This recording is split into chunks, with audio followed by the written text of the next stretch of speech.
Let's talk Intuit and that big deal that they're doing. What this is, I think, their biggest deal. They're buying Mailchimp for $12 billion in cash and stock. And it's really interesting there because Mailchimp has nothing to do with taxes, right? But it's more a question of sort of both of them targeting small businesses, right?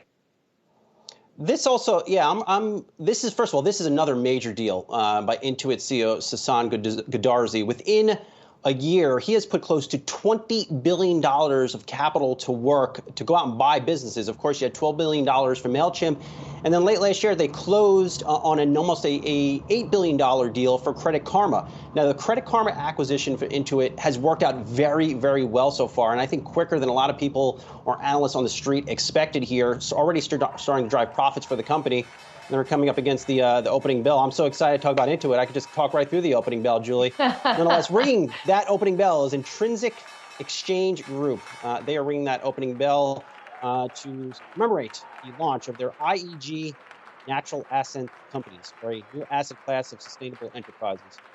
On that note, back to Intuit. So this ultimately is a data grab, I think, for the company. Another way for them to amass more data, sell more QuickBooks stuff, more TurboTax stuff, and then secondarily, really get into the heart of the small business community. Not that they're not there already, but to gain more data and understand how small businesses are operating in this type of environment and ultimately sell them more stuff, make more money, and maybe the stock price goes higher.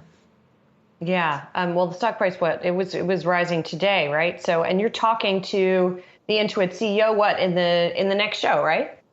Yeah, try to get him in this hour, but as you can imagine, very, very busy times here for Sasan Goodarzi at Intuit. So we'll talk to him around 12 o'clock with the fine afternoon team. All right. Sounds good.